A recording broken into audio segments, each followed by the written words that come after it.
బీదలైన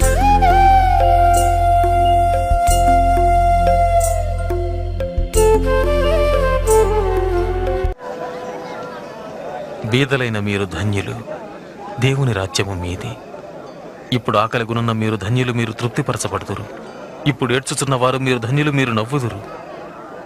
మనుష్య కుమారుని నిమిత్తము మనుషులు మిమ్మల్ని ద్వేషించి వెలివేసి నిందించి మీ పేరు చెడ్డదని కొట్టివేయనప్పుడు మీరు ధన్యులు. ఆ దినమందు మీరు సంతోషించి గంతులు వేయండి. ఇదిగో మీ ఫలము పరలోకమందు గొప్పదయ్యుండును. వారి పితరులు ప్రవక్తలకు అదే విధముగా చేసిరి.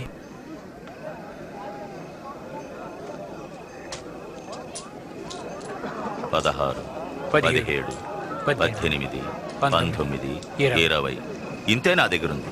ఇంతే అంటే అర్థం ఏంటి? అయ్యో ధనవంతులారా, మీకు శ్రమ, మీరు ఆదరణ పొంది ఉన్నారు.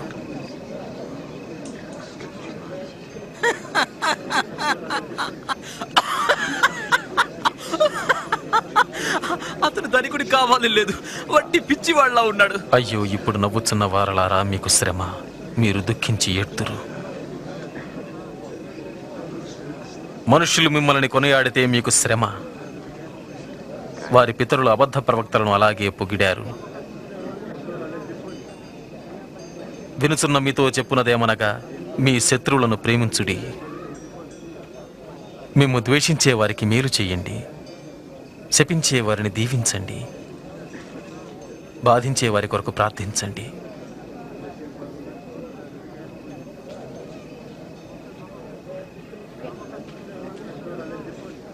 ఎవరైనా ఒక చెంప మీద కొడితే రెండవ చెంప కూడా చూపండి.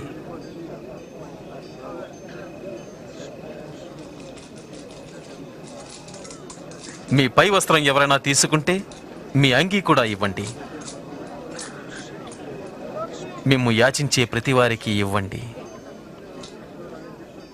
మీకున్నది ఎవరైనా తీసుకుంటే మరలా అడగవద్దు.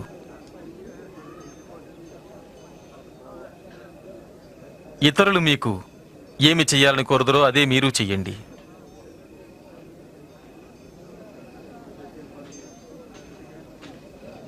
మిమ్ము ప్రేమించే వారిని మాత్రమే మీరు ప్రేమిస్తే మీరు ఆశీర్వాదం ఎందుకు పొందాలి?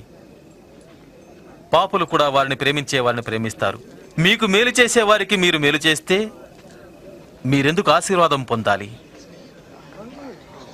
పాపులు కూడా అలాగ చేస్తారు. ఆమెను ఎలా తగ్గలుగుతున్నాడు? ఆమెతో ఎలా మాట్లాడగలుగుతున్నాడు? అసహ్యం.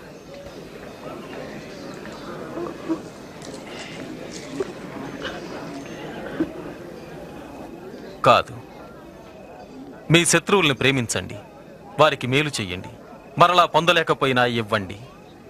అప్పుడు మీ ఫలం గొప్పదయ్యుండును. మీరు సర్వోన్నతుడైన దేవుని కుమారులు అనబడుదురు. ఆయన కృతజ్ఞత లేని వారికి దుష్టులకు ఉపకారి అయ్యున్నాడు.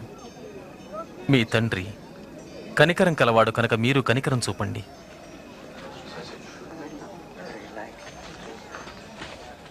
యేసు మమ్ము రక్షించు. తీర్పు తీర్చకండి, మీకు తీర్పు ఉండదు. నేరం మోపకండి, మీ మీద నేరం మోపబడదు. క్షమిస్తే మీకు క్షమాపణ లభిస్తుంది. నీ దారిలో మమ్మల్ని నడిపించు ప్రభు.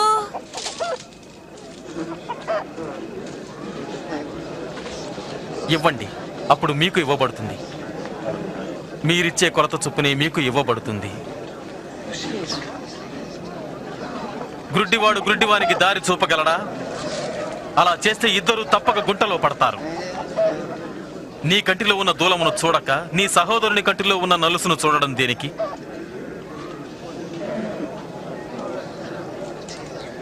మాకు దారి చూపించు ప్రభు. మీరు నాకు ఇప్పుడు కావాలి ప్రభు. నిన్ను కనిపెంచిన తల్లి ఎంత భాగ్యవంతురాలు. దేవుని వాక్యము విని దానిని గైకొను వారు ఎంతో ధన్యులు. ఇతనెవరో నేను తెలుసుకోవాలనుకుంటున్నాను. ఈయనే మెస్సయ్యని నువ్వు అనుకుంటున్నావా?